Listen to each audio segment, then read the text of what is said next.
நீங்க கொடுத்து வாங்கிக்கலாம். நீங்க மட்டும் வாங்க, பதிவு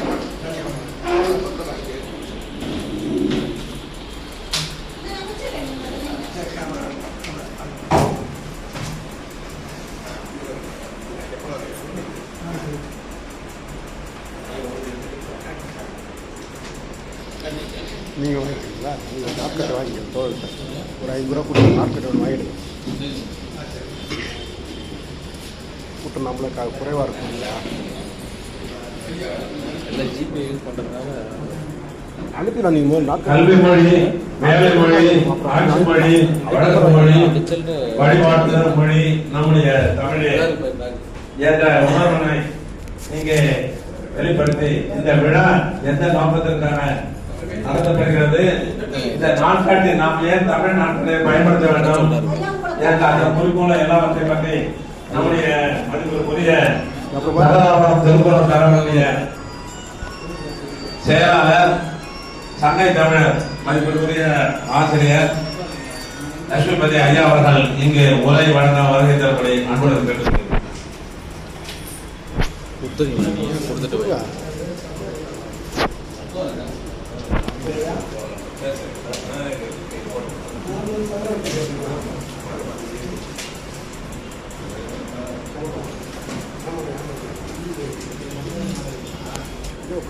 தமிழ் வழி கல்வி இயக்கத்தின் சார்பாக தமிழ்நாடு காட்சி வெளியீட்டு விழா அதற்கு தலைமையேற்று தன்னுடைய வாழ்நாள் முழுவதும் தமிழுக்காகவே வாழ்ந்து தமிழக வழங்கும் தமிழ் தமிழ் என்று சூறாவளி சுற்றுப்பயணம் செய்து தமிழை தன்னுடைய உயிர் மூச்சாக கொண்டிருக்கின்ற ஐயா சின்னப்ப தமிழர் அவர்களே, வரவேற்புரை நிகழ்த்தி அமர்ந்திருக்கின்ற வெற்றிவேல் ஐயா அவர்களே, இங்கே மேடையை அமர்ந்திருக்கின்ற சிவமுருகிறார் ஐயா, கதக்கரி விளைக்கின்ற தலைவர் ஐயா, கல்லை தமிழ்ச்சங்கத்துடைய செயலாளர் அறிவாளர் அவர்களே, மருத்துவர் நெடுஞ்செழியன் அவர்களே, இங்கே வருகை தந்திருக்கின்ற சண்முகம் பிள்ளை அவர்களே, ஐயா பொருந்தியப்பன் அவர்களே, ஐயா ஆறுமுகம் ஓய்வுபெற்ற ஆசிரியர் ஆறுமுகம் அவர்களே, வெற்றியினுடைய அண்ணா அவர்களே, வெற்றி செல்வன் அவர்களே, ராமலிங்கம் மக்கள் அதிகாரத்துடைய தலைவர் ராமலிங்கம் அவர்களே, என்னுடைய ஒரு ஆண்டு வயது கள்ளக்குறிச்சியிலே ஒரு போர் வீரராக திகழ்ந்து தந்தை ராதா அவர்கள் மற்றும் அமர்ந்திருக்கின்ற சான்றோர் குடும்பங்களை நான் கடைசியாகத்தான் பேசுவதாக இருந்தது. நான் ஒரு மருத்துவமனைக்கு செல்ல இருப்பதால் முன்கூட்டியே ஐயாவிடத்திலே அனுமதி பெற்று நான் பேசிவிட்டு செல்வதற்காக நீங்கள் பொறுப்பேற்க வேண்டும் என்று கேட்டுக்கொண்டு, இன்றைக்கு இந்தியா முழுக்க நாம் எடுத்துக்கொண்டால் ஒரு மொழி என்று வருகின்ற பொழுது ஆந்திரா, கர்நாடகா, மகாராஷ்டிரா பல இடத்திலே அந்த மொழிக்காக அவர்கள் ஒன்று சேர்ந்து கலவரம் செய்து பார்க்கிறார்கள். ஆனால் நம்ம தமிழ்நாட்டில் மட்டும்தான் மொழிக்காக மொழி சார்ந்து பல அமைப்புகள் இருக்கிறது. அதனாலதான் இங்கே கட்டுக்கோப்பாக இருக்கிறது. இந்த மொழி சார்ந்து பல அமைப்புகள் தமிழகத்திற்கும், அதாவது திராவிட கழகமாக இருந்தாலும் சரி, திராவிட முன்னேற்ற கழகமாக இருந்தாலும், திராவிட முன்னேற்ற கழகமாக இருந்தாலும் சரி, நீதி கட்சியை ஆரம்பித்து அன்றையிலிருந்து இன்றைக்கு வரைக்கும் பல்வேறு அமைப்புகள் தமிழை தூக்கி பிடிக்கின்ற காரணத்தினால்தான், அதனுடைய பரப்புரையுடைய காரணமாக தான் பிஜேபி பிஜேபியுடைய கால் ஊன முடியாத ஒரு நிலைமை இன்னைக்கு இருக்குதுன்னா அதுக்கு காரணம் தமிழ் அமைப்புகள் தொடர்ந்து பல்வேறு இடத்திலே ஓட்டம் போட்டு நடத்திக்கிறாங்க. நம்ம எவ்வளவு தூரம் முன்னேறினாலும் ஆனால் இலக்கை அடையக்கூடிய முடியல. இன்னைக்கு பாருங்க, ஒரு திரைப்படத்துல பராசக்தின்ற ஒரு திரைப்படம், அதுல 2 வார்த்தைக்கு தடை, தீ பரவட்டும் என்ற வார்த்தை, ஹிந்தி என்ற வார்த்தை. எவ்வளவு ஹிந்தி ஒழிக, ஹிந்தி போர்டுல நார் அடிச்சது, ஹிந்தி ஒழிகன்னு பெரியார் கோஷம் போட்டதெல்லாம் நாட்டுல இன்னைக்கு திரைப்படத்துல ஹிந்தின்னு வரக்கூடாதுன்னு சென்சார் இன்னைக்கு தடை போடுறாங்க. அப்ப கீழே இருக்கிற நம்ம எவ்வளவு தூரம் முட்டி எடுத்துட்டு போகல, அங்க முடிவு எடுக்கிற இடத்துல நான் போயிட்டேன். அதுல அவன் உட்கார்ந்து இருக்கான். நல்லா ஸ்டாலின் கூட இன்னைக்கு ஒரு அறிக்கையில சொல்லியிருக்கிறாரு, சிபிஐ மட்டும் இல்ல, இடி எல்லாமே இப்ப சென்சாரும் அவங்க கையில இருக்குது. அப்ப நம்மளுடைய நாட்டிலும் நம்முடைய தாய்மொழியில் நீதிமன்றத்தில் வழக்காட முடியவில்லை. நாம் ஒரு வழக்கறிஞர் சொல்வதைத்தான் நாம் கேட்க முடிகிறது. நீதிமன்றத்திலே தமிழ் இருக்கிறதா என்றால் அறமன்றத்திலே தமிழ் இல்லை. சரி, பள்ளியிலாவது தமிழ் இருக்கிறதா என்றால் பள்ளியிலும் இல்லை. ஆங்கில பள்ளிகள் பெருகிவிட்டது. அரசு பள்ளிகள் இன்றைக்கு 40 விழுக்காட்டுக்கு கிட்ட நெருங்கி வந்துருச்சு. தனியார் பள்ளிகள் 55 விழுக்காட்டை தாண்டிடுச்சு. அப்ப தனியார் பள்ளிகள்ல தமிழ் நடத்துறது.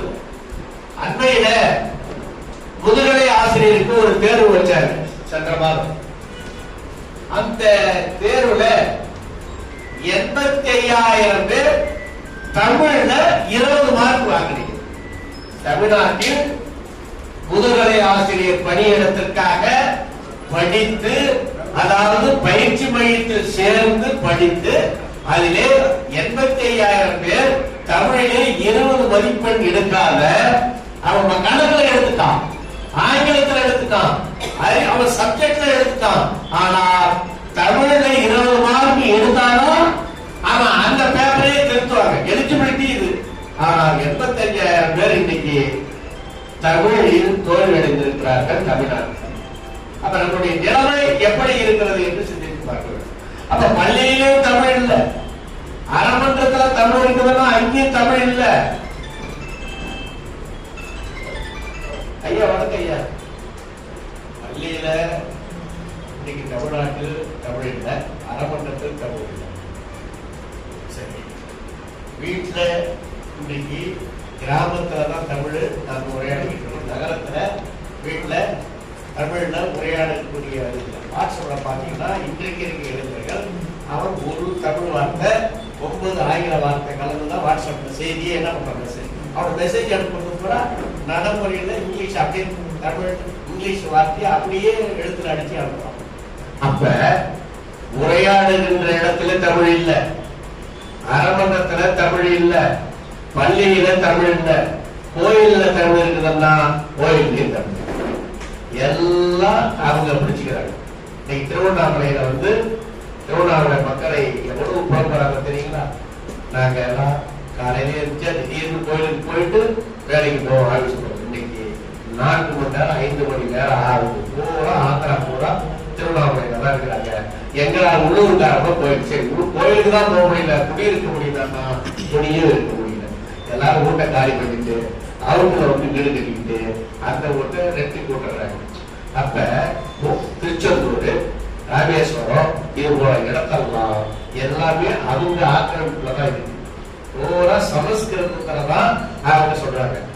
சின்ன சின்ன கிராமத்துல இருக்கிற கோயில்ல மட்டும்தாங்க நம்ம பூசாரின்னு வச்சிருக்கிறோம். மட்டும்தான் அவன் என்ன பண்றான், அவன் கூட மந்திரம் சொல்ல தெரியாது, நாம சொல்றதை சொல்லி மரியாதைப்போம், அவ்வளவுதான். ஆனா அவ்வளவு பூரா என்ன பண்றாரு, சிதம்பரத்துல எவ்வளவு போராட்டம் தீச்சதுக்குள்ள அங்க செயல்படுத்த முடிஞ்சதா? போட முடியலையே. அப்ப நாடு தமிழ்நாட்டில் எங்குமே தமிழ் இல்லாத ஒரு நிலைமை, தமிழே படிக்காத வேலைக்கு வந்துடலாம் அப்படின்ற ஒரு நிலைமை இருக்கு. எவ்வளவு பெரிய போராட்டங்களை முன்னெடுத்த தமிழ்நாட்டில் தமிழுக்காக பல பேரும் இந்த தமிழ்நாட்டில். ஆனால் இன்றைக்கு தமிழ் இருக்கிறதா என்றால் தமிழ் கொஞ்சம் கொஞ்சமாக அறிவிக்கொண்டே வருகிறது. வேலை வாய்ப்பே இல்லை. அப்ப எல்லா இடத்துல ரயில்வே ஸ்டேஷன் போனா எல்லாம் தெலுங்குக்காரன், பீகார்காரன், அவனோட பேங்க்கு போனா ஒரு பேங்க்ல கூட பாத்தீங்கன்னா நம்ம தமிழ்நாட்டிலே இல்லைங்க, எல்லாம் அவங்க தான் இருக்காங்க. ரயில்வே துறை போனா அவங்க தான் இருக்காங்க. அப்ப இன்னும் கேட்டீங்கன்னா இப்ப எல்லா ஊர்லயும் அவங்க பரவிட்டாங்க. ஐயா வச்சிருக்கிற இடத்துக்கு முன்னாடி இப்ப பாத்தீங்கன்னா ஒருத்தவங்க இப்ப 2-3 பேருக்கு அவங்க கடன் பண்ணிட்டாங்க. அப்ப எல்லா இடத்துலயும் அவங்க ஆக்கிரம், பீகார், ஒரிசா போன்ற அந்த பகுதியிலிருந்து எல்லாம் வந்துட்டாங்க. மகாராஷ்டிரா போக ஆரம்பிச்சிட்டாங்க. அப்ப தமிழ்நாட்டில் நாம தமிழ் மொழியை காப்பது ஒரு பக்கம் போராட்டம் இருக்குது. தமிழ் பாடத்தை தமிழில் நடத்தணும்னு சொல்லக்கூடிய ஒரு கேவலமான நிலை நம்ம தமிழ்நாட்டில் தான். அவன் ஹிந்திக்காக அவன் எவ்வளவோ போராடலாம். ஆனா நம்ம ஆளுங்க தமிழ் தமிழ் சொல்றாங்க ஆட்சியாளர்கள். ஆனா ஒரே உத்தரவு போடலாம், தமிழ் கட்டாயமாக நாங்க 12வது வரைக்கும் தமிழை ஒரு பாடமாக பயிற்று மொழியாக படிக்க வேண்டும் என்று ஒரே ஒரு உத்தரவு போடலாம். ஆனா போட மாட்டேன். கர்நாடகாவில் போட்டாரு. எந்த நாட்டில இருந்து வேலைக்கு வந்தாலும் 3 மாசத்துல அவன் கன்னடம் கத்துக்கிட்டாதான் இங்க வேலை செய்ய முடியும் அந்த அரசாங்கம் போடு. ஆனா இந்த அரசாங்கம் அதை போடு. அப்ப நம்மளுடைய ஆட்களையே இந்த தமிழ் மொழியை ஒரு பக்கம் பேசினாலும், ஆனால் தமிழ் மொழிக்காக அவர்கள் ஏதாவது செய்கிறார்களா என்றால் செய்கிறது. என்ன செய்யறாங்க? இப்ப அகழ்வுதற்கு தமிழருக்கு சொல்லி கொடுக்குறாங்க.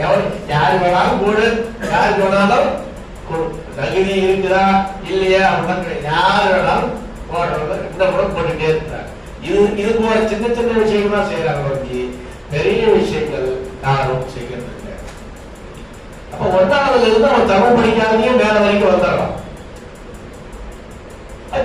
இப்பதான் கொண்டு வந்தாங்க 20 மார்க் வாங்கினாதான் எலிஜிபிள் தமிழ்ல, இல்லைன்னா அவன் அந்த மெயின் பேப்பர் திரட்டப்பட்டது. அப்ப எவ்வளவு பேர் ஃபெயிலா இருக்கிறாங்கன்னா ஆச்சரியமா இருக்கு. இப்ப கல்லூரி பேராசிரியருடைய தேர்வு போன வாரம் ரிசல்ட் விடலாம். அதுல தமிழ்ன்ற விடுதலை, தமிழ் அவன் விட்டாதான் தெரியும் அதுல எத்தனை பேர் ஃபெயில். அப்ப எல்லா இடத்துலயும் மொழி கொலை நடக்கிறது. யாரு செய்கிறார்? நம்முடைய ஆட்சியாளர்கள் ஒரு உத்தரவுல போடக்கூடியது செய்யப்படும். அதே போல கலெக்டர் ஆஃபீஸ் பாருங்க.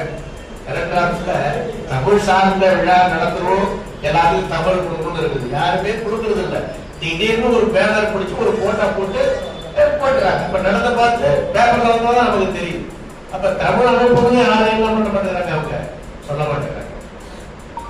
ஆக நம்முடைய மீட்பு என்பது, தமிழ் மீட்பு என்பது நாம் தெருவுக்கு சென்று, அறையிலிருந்து தெருவுக்கு சென்று நாம் மக்கள் அதிகாரிகளே அவர் தெருவில் இறங்கி போராடுகிறார்களோ அதே போல நாம் தெரு தெருவாக சென்று நாம் அதை முன்னெடுத்தால்தான் இந்த தமிழை நாம் மீண்டுருவாக்கம் செய்ய முடியும். அந்த நிலை தமிழகத்திலே இருக்கிறது. அறமன்றத்திலே ஒரு இடத்திலே வடநாட்டிலே அங்கே அவங்க மொழியை வளரலான்னு இதே சுப்ரீம் கோர்ட் சொல்லுது. ஆனா சென்னை இருக்கக்கூடிய ஹைகோர்ட்ல அந்த தமிழ்ல வாதாடுறதுக்கு இங்க இருக்கிற உயர் நீதிமன்ற அந்த பெஞ்சில அவங்க ஒத்துக்க மாட்டேங்கிறாங்க. ஆனா மற்ற மாநிலத்துல இருக்கு, ஆனா இங்க இல்லை. அப்ப ஒரு இடத்துல அனுமதிக்கிறாங்க, ஒரு இடத்துல அனுமதிக்க மாட்டேங்கிறாங்க. அப்ப ஒரு பக்கம் மத்திய அரசு நம்மளை ஒடுக்கிறது, கீழடி ஆய்வுகளை வெளியிட முடியல, அவன் திருப்பி அனுப்புறான், அதை மாத்தி கொடுக்குறான். எழுதுனவர் தெளிவா சொல்லிட்டாரு, அதுல எந்த விதமான திருத்தங்களால செய்ய முடியாது, அறிவியல் மூலமாக நாங்கள் அதை கொடுத்திருக்கிறோம். ஆனா அவன் என்ன பண்றான், அதை நிலைநிறுத்த கூடாது கீழடி அப்படின்னு சொல்லி அதை மாத்துன்னு சொல்றான். அப்ப எவ்வளவு தூரம் அவங்க நெருக்கடி கொடுக்க முடியுமோ கொடுத்துட்டு இருக்காங்க. தமிழுக்கு எவ்வளவு ஒதுக்குற 85 கோடி ஒதுக்குறாங்க, சமஸ்கிருதத்துக்கு 450 கோடி கொடுக்குறாங்க ஒரு ஆண்டுக்கு. ஆனா தமிழுக்கு 3 கோடி ஒரு ஆண்டுக்கு 2 கோடி கொடுக்குறாங்க. அப்ப போன 5 ஆண்டுகள் மொத்தமே 85 கோடி தான் தமிழுக்கு கொடுத்துருக்காங்க. அதுக்கு 1800 கோடி சமஸ்கிருதத்துக்கு கொடுத்துருக்காங்க. அப்ப செத்து போன மொழிக்கு அவ்வளவு ஒதுக்குறாங்க, உயிரோட இருக்கிற மொழி. ஆனா எங்க போய் பேசினாலும் பிரதமர் உலகத்திலேயே சிறந்த மொழி தமிழ் மொழி தான். அது இருக்கிற திருக்குறள் மாதிரி இந்த உலகத்துல எதுவுமே இல்ல, புறநானூறு மாதிரி இல்ல. ஆனா திருக்குறளை தேசிய நூலா ஆக்குன்னா அதை வாய் திறக்க மாட்டேங்கிறார். இங்க வந்தா பேசுறாரு, அங்க போனா தமிழ மறந்துறாரு. தமிழுக்கு என்னென்னலாம் துரோகம் செய்ய முடியுமோ அத்தனையும் செய்யறாரு. இதாக நடக்குது. ஆக நாம் சின்னப்பத்தமிழர் மாதிரி முழு நேரமா அதுல நம்ம இறங்கி செஞ்சாதான் செய்ய முடியும் நினைக்கிறேன். அப்புறம் அனைத்து தமிழ் அமைப்புகளும் கூட்டம் நடத்துவதோடு இல்லாமல் இந்த பரப்புரைகளை நாம் கீழே கிராமங்களிலே செல்ல வேண்டும். தமிழ் மொழியில எனக்கு ஒரு பேத்தி போட்டுருங்க 5 மாசம் தமிழ்ல பேர் வைக்கணும்னு சொல்லி வெண்பா அப்படின்னு வச்சோம். இன்னொருத்தர் அதே காலகட்டத்தில் ஒரு குழந்தை பிறந்தது. அவங்க தமிழ்ல பேர் வைக்கணும்னு நினைச்சு அவங்களும் வெண்பான்னு முடிவு பண்ணிட்டு சோசியகாரங்க போயிருக்காங்க. அவன் என்ன பண்ணிட்டான், என்ன பண்ண முன்னாடி ஏதோ 2